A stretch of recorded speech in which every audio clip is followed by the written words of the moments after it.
गुंजन, ये फैसला सिर्फ तुम्हें लेना है बेटा। अगर तुम्हारा मन है तो हम सब तुम्हारा साथ देंगे, लेकिन अच्छे से सोचकर ही फैसला लेना।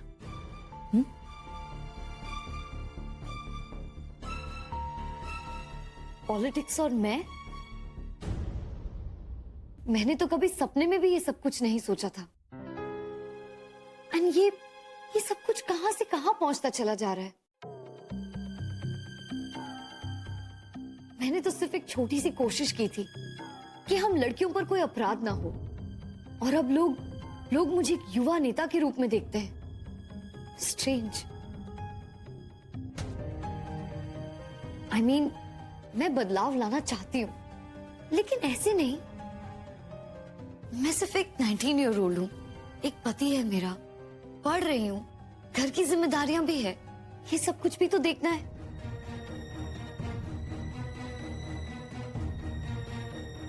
और इस सब के बीच में एक एडिशनल रिस्पॉन्सिबिलिटी। नो। पूरा एपिसोड देखिए ZEE5 पर।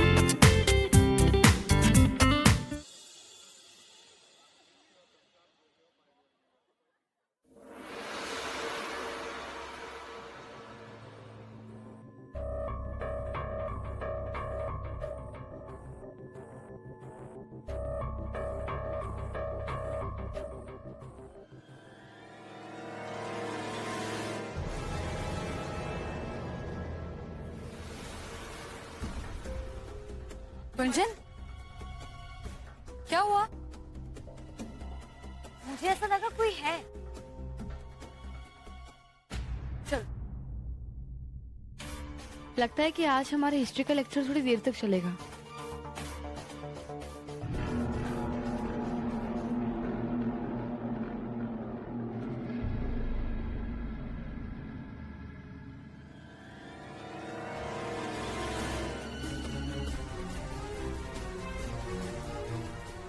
शालिनी पांडे से दूर रहना।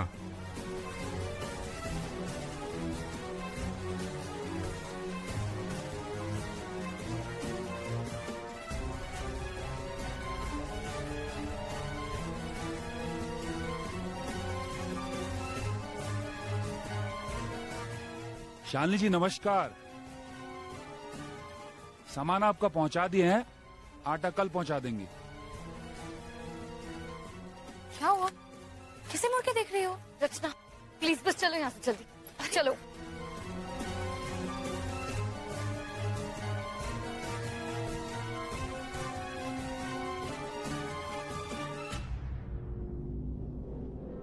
अब तो समझ में आ गया होगा ना।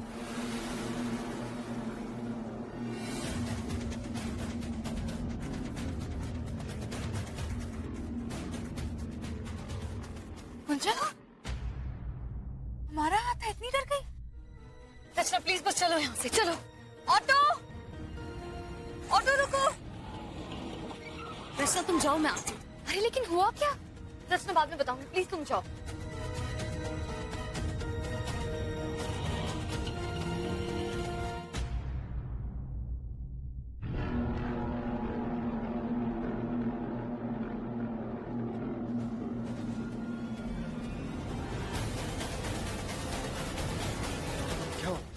सब ठीक तो है ना? मयंक, मेरी कुछ समझ में नहीं आ रहा है। ऐसा लग रहा है कि कोई मुझे रोकना चाहता है, कोई मेरा पीछा कर रहा है। Mayank, I can sense it. कहीं ऐसा तो नहीं कि कोई मुझे शालिनी पांडे से दूर रखना चाहता है? क्यों गुंजन, तुम्हारे साथ कुछ हुआ क्या?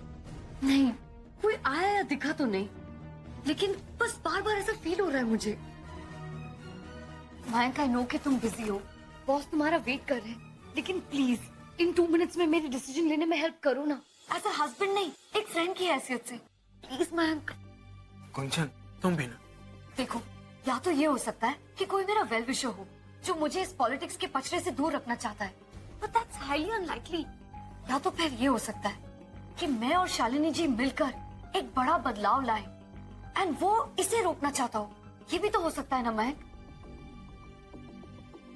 मैं शालिनी जी को ज्वाइन करने के सख्त खिलाफ थी, लेकिन इन धमकियों के बाद मुझे डर नहीं, इनफैक्ट मैं उन्हें और स्ट्रांगली ज्वाइन करना चाहती हूँ। Relax Gunjan. Listen, first of all कोई भी डिसीजन जल्दबाजी में मत लेना, ओके? और एक घटना से कुछ प्रूफ नहीं हो जाता। ओके देखो, आज कोई तुम्हारा पीछा कर रहा है तो तुम सोचने पे मजबूर हो गए और शालिनी पांडे को ज्वाइन करने की सोच रही हो। लेकिन गुंजन जरा सोचो कि कल को अगर कुछ और हो जाए तो क्या तुम उन्हें मना कर पाओगे? नहीं ना। तो गुंजन ऐसा मत करो, टेक योर टाइम, आराम से सोचो। कोई अल्टीमेटम तो नहीं है।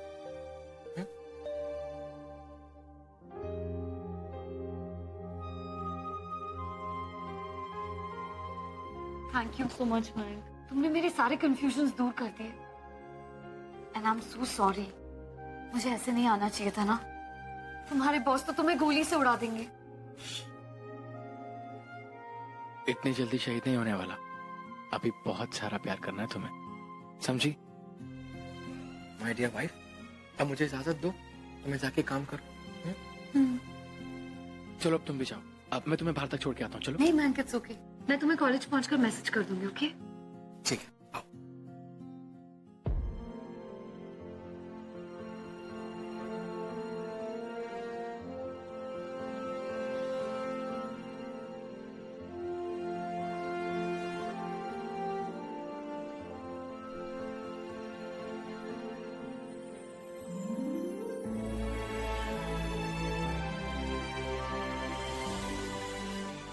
उन्नीस साल।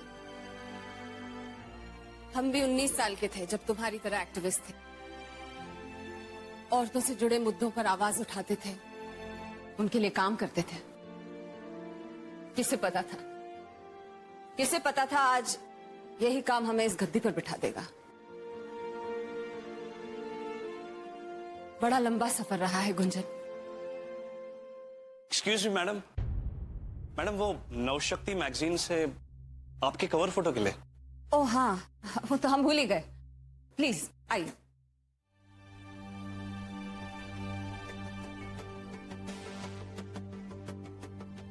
मैम आप थोड़ा पीछे हो जाइए तो। रुकिए गुंजन, आप हमारे साथ तस्वीर में तुम भी खड़ी रहो। इनफैक्ट क्यों ना इस मैगजीन के कवर पर मेरी जगह तुम रहो। Why not? ये मैगजीन इस देश के युवकों के बारे में, उनके सोच विचार, उनके प्रॉब्लम्स के बारे में, और तुमसे बेहतर प्रतीक उनके लिए और कौन हो सकता है गुंजन? आओ आओ, शर्माओ मत।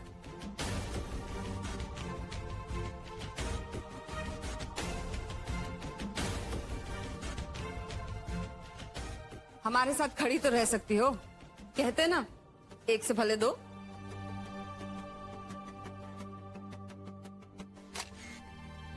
रचना,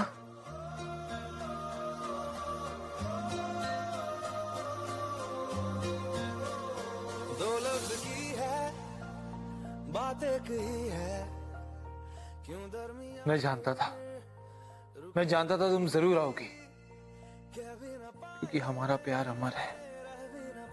नहीं उसे कोई मिटा सकता है, नहीं उसे कोई रोक सकता है।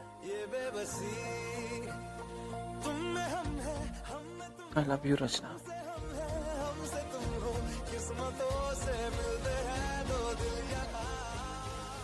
I'm sorry विहान, प्लीज हमें माफ कर दो। हमें लगा कि हमेशा की तरह लड़ाई करने के बाद हम फिर से साथ हो जाएंगे, इसलिए हम यहाँ आए। विहान, तुम हमारी आदत बन गए हो जो हमेशा साथ रहती है। कल रात हम तुम अलग होने के बाद हम कितने अलग हो गए थे, कितने अधूरे हो गए थे। प्लीज हमसे दूर मत जाओ, हम तुम्हारे बिना नहीं जी सकते। आई लव यू विहान, हम तुमसे बहुत प्यार करते हैं। रचना,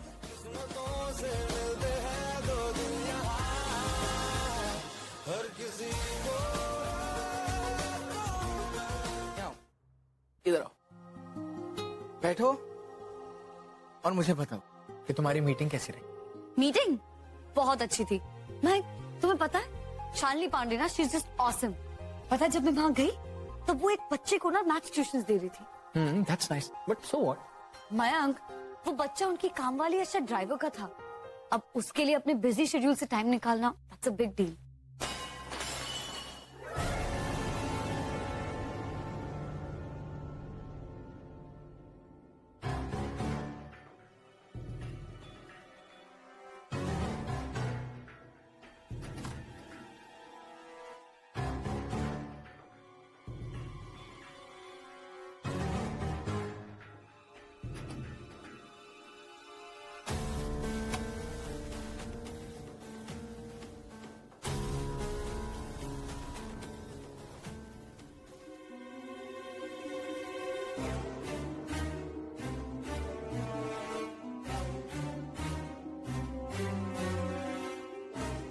क्या लिखा है?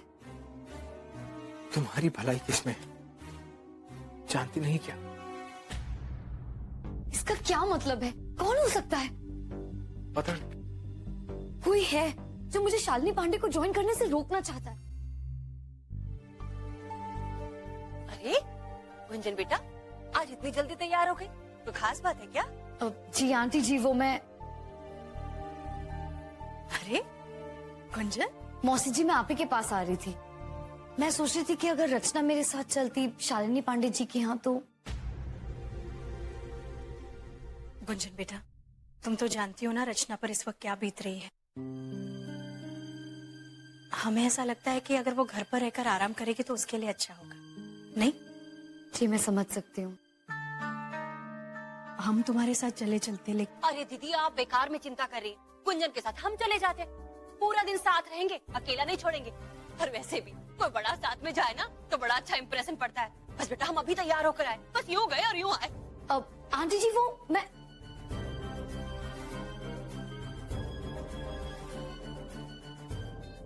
ओहो, आज सुबह सुबह कहाँ जाने की तैयारी हो रही है? नमस्ते शालिनी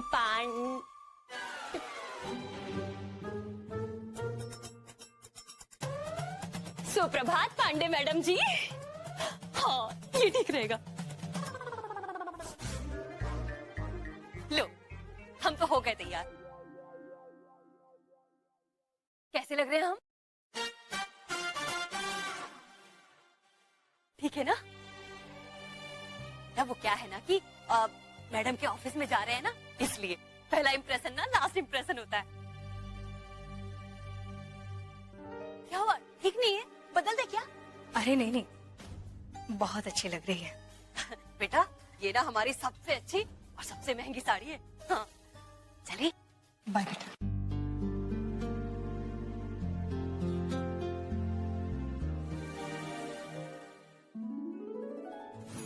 देखो तो, कोई भी देखेगा तो कहेगा रचना ही है ना? सच मम्मी, ये तो हमारी फोटो लगती है ना? सिर्फ हम ब्लैक एंड व्हाइट में है।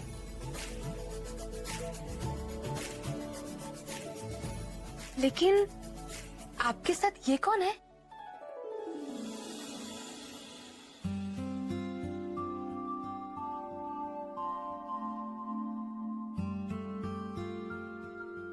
बताइए ना मम्मी, कौन है ये? था कोई। कौन? बताइए ना। हमारा एक दूर का रिश्तेदार। उन दिनों में परिवार बहुत बड़ी हुआ करते थे। गर्मियों की छुट्टियों में हम सब एक साथ मिला करते थे, बहुत मजा आता था। इसी खेल खेल में पता ही नहीं चला कब हम इसे चाहने लगे थे। फिर आपने किसी को बताया नहीं? अरे नहीं बाबा, वो जमाना ही और था। और फिर अगली छुट्टियों में ये वापस आया ही नहीं। हम बस सोचते रह गए कि कहाँ होगा, क्यों नहीं आया, लेकिन किसी से पूछने की हमारी हिम्मत नहीं हुई। शुरू शुरू में उसकी बहुत याद आती थी, लेकिन फिर समय का मरहम है ना, सारे दर्द कम कर देता है।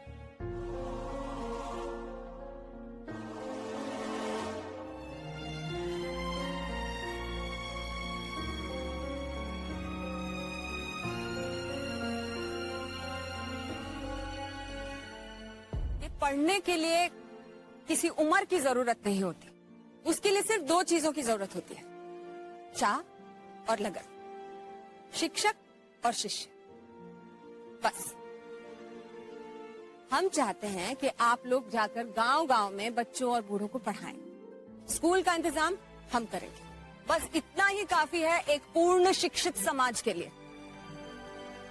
Hello ma'am. गुंजन बहुत अच्छे समय पर आई। गुंजन गर्ग, हमारी पार्टी का उभरता सितारा, हमारी आंख का तारा। मैम, मैं आपसे कहना चाहती ये कोई मामूली लड़की नहीं, शक्ति की पोटली है। लोगों को जागरूक करने के लिए जिस चीज की जरूरत होती है ना, वो चीज इसमें कूट कूट के भरी हुई है। इन्हें बता दूं इससे पहले कि देर हो जाए। Ma'am, I must tell you कि मैं बहुत इम्प्रेस्ड हूँ। आप औरों के लिए कितना कुछ करती हैं। I mean, अपनी पूरी जिंदगी औरों की भलाई, उनकी प्रगति के लिए। और नहीं गुंजन, हम क्या है तुम्हारे सामने? तुम्हारी उम्र में तुम्हारे जितना करना तो क्या, हम करने के बारे में सोच भी नहीं पाते थे। एनीवे, तुम्हारे लिए एक सरप्राइज है हमारे पास। कृष्णा जी, ठीक है मैडम। वो लेकर आइए। जी अभी आया। हमें तो बहुत पसंद आया, तुम्हें भी बहुत पसंद आएगा। अच्छा शालिनी मैडम, नमस्ते।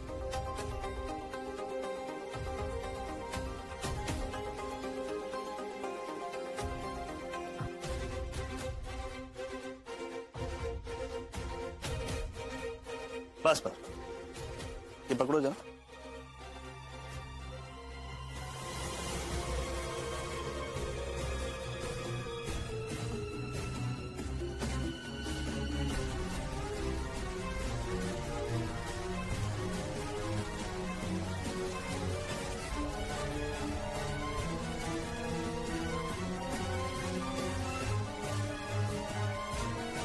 बेटा, हमें कोई बता रहा था कि 5 साल की सर्विस के बाद ना वो लाल बत्ती वाली गाड़ी मिल जाती है। अरे सुना तुमने? गुंजन बेटा, क्या हुआ? थक गई क्या? तबीयत तो ठीक है ना तुम्हारी? हाँ हाँ जीजी, एक मिनट।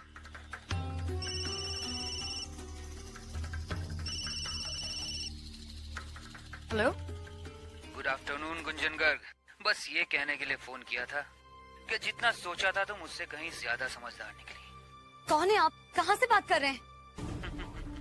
मेरा नाम या पता जानकर क्या करोगी? बस ये जान लो कि हम तुम्हारे शुभ चिंतक बोल रहे हैं। मना करके तुमने एकदम सही किया गुंजन गर्ग। भैया सुनो, हमें सलाम करो। शुभ चिंतक, आप जैसे लोग ही तो हैं जो हम जैसे लोगों को सही राह दिखाते हैं। समाज सेवा में 24/7 हाजिर, राइट? Excuse me.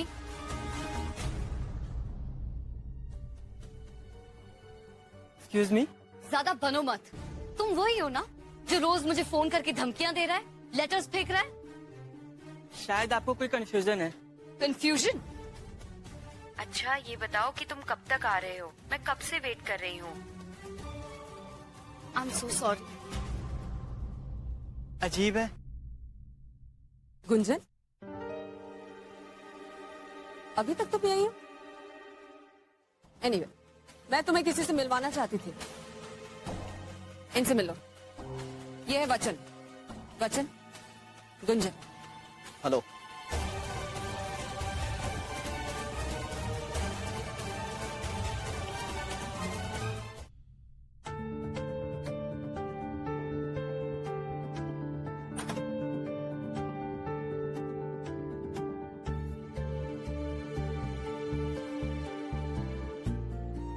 अरे वाह,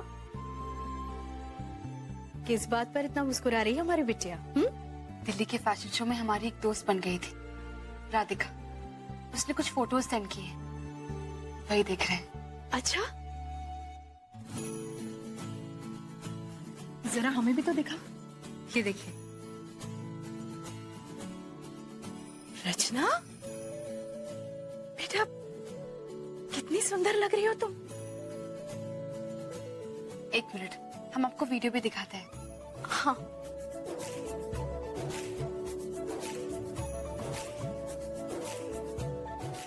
क्या बात है, हमें तो यकीन ही नहीं हो रहा है। रचना, एक काम करते हैं ना, ये कंप्यूटर नीचे लेकर चलते हैं और सबको दिखाते हैं।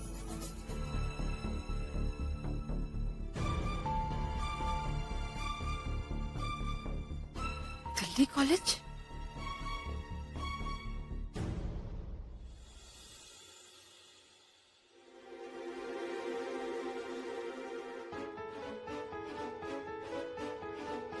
क्या है? मम्मी, पापा, दिल्ली फैशन शो का इनाम आया है। तो 2 लाख का चेक।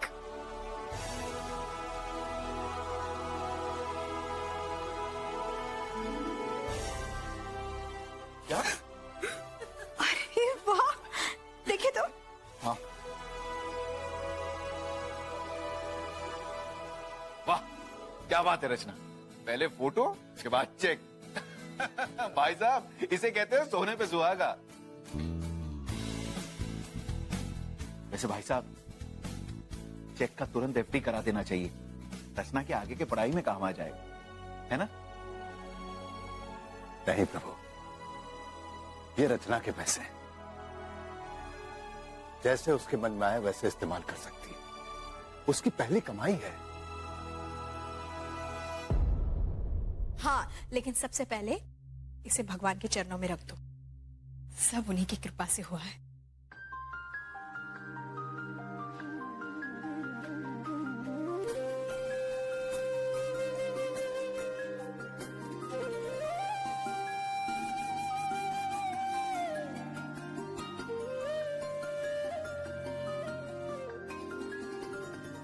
पापा। हाँ बेटा, बोलो। इन पैसों का सबसे अच्छा इस्तेमाल ये होगा कि ये इस घर के, इस परिवार की मुश्किलों को कम करने के काम आए।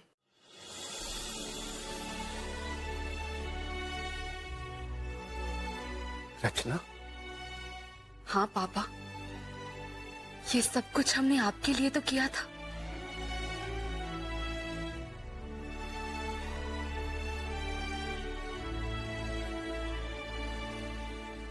बस जल्दी सबकी दुकान वापस मिल जाए।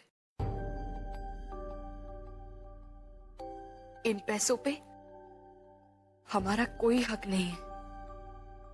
आपका है पापा, सिर्फ आपका। हम ये कहना चाहते हैं बेटा कि एक पिता को अपनी औलाद से और क्या चाहिए होता है।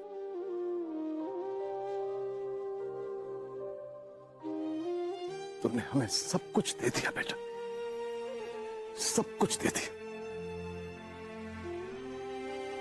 ठीक है, अगर तुम यही चाहती हो तो हम तुम्हें मना नहीं करेंगे। लाओ।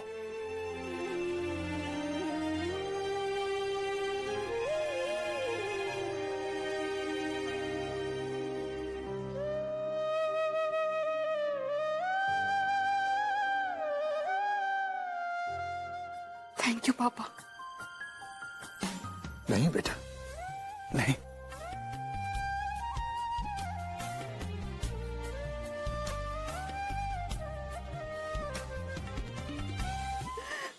अरे बस पूछो मत, मंत्री मैडम का बंगला क्या, उनका रुतबा क्या। अरे यहाँ गार्ड, वहाँ गार्ड, और जहाँ देखो बंदूकधारी। अरे ये लोग सब उनके आगे पीछे सब सलाम ठोक रहे थे उन्हें। सीमा जी, ये सब बातें तो होती रहेगी। जरा गुंजन को बुलाइए ना। वो क्या है ना कि ये मेरे पति के प्रमोशन की अर्जी है। गुंजन को कहकर मंत्री मैडम तक पहुंचा दीजिए ना। सीमा जी, ये मेरे बेटे की नौकरी की परमानेंट करवाने की एप्लीकेशन है। अरे हाँ हाँ, सब करवा देगी हमारी बहू। आखिर हमारी बहू जो है। गुंजन, अरे गुंजन बेटा देखो तो कौन कौन मिलने आया तुमसे। लो, आ गई हमारी बहू। नमस्ते गुंजन। आप लोग यहाँ? भलाई की शुरुआत तो अपने मोहल्ले और आसपास वालों से ही होती है ना। और फिर तुम इतने ऊंचे पद पर हो तो भलाई का फायदा हमारे मोहल्ले वालों को ही मिलना चाहिए ना, वरना ऐसे पद का क्या फायदा।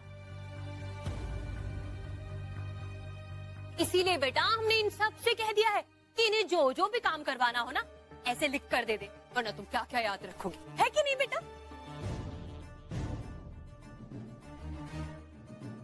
ये लो लो, भगवान करे ऐसी बहुरा सबको मिले। ये सब क्या है आंटी जी? अरे बेटा हम जानते हैं कि तुम्हें अभी पद मिला नहीं है, पर कोई बात नहीं, आज नहीं तो कल मिल ही जाएगा। और इन लोगों को भी कोई जल्दी नहीं है, इनके काम आज नहीं तो कल हो ही जाएंगे, सबको सब्र है।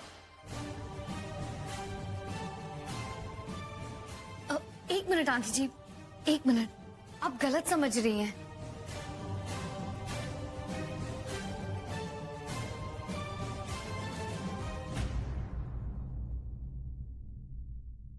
मैंने शालिनी जी को ज्वाइन नहीं किया है।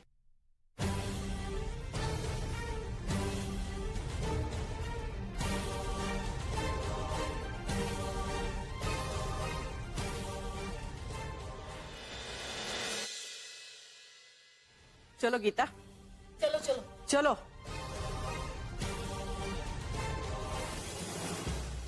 क्या उन्हें ज्वाइन नहीं कर रहे तुम? वाह गुंजन वाह बेटा, इसी मौके का इंतजार कर रही थी ना तुम कि मोहल्ले वालों के सामने एक बार फिर से हमारी नाक कटवा दो। खूब नाम रोशन किया है हमारा तुमने।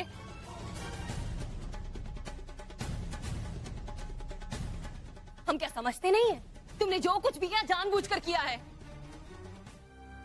मौसी जी, मैं आंटी जी को कैसे समझाऊं? वो मेरी हर बात का गलत मतलब निकालती हैं। आप ही बताइए, मैंने जो किया ठीक किया ना? हाँ गुंजन, तुमने बिल्कुल ठीक किया, क्योंकि इंसान को वही करना चाहिए जो उसका मन कहे। चलो अब ये सारी बातें छोड़ो और जल्दी से सो जाओ। कल माता की चौकी है, बहुत सारी तैयारियां करनी है, जल्दी उठना है।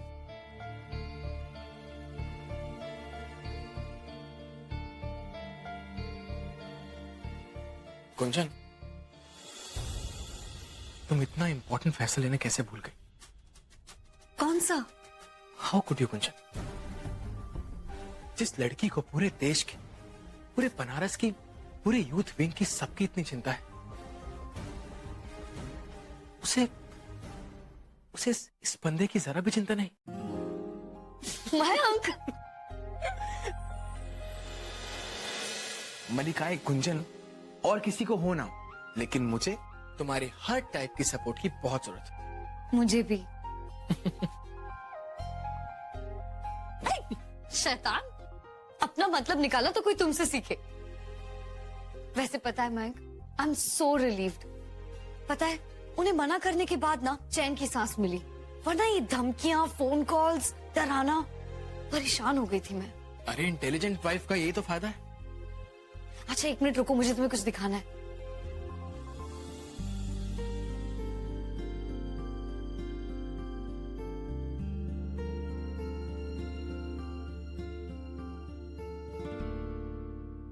ये कैसा है? कल की पूजा में पहनने के लिए।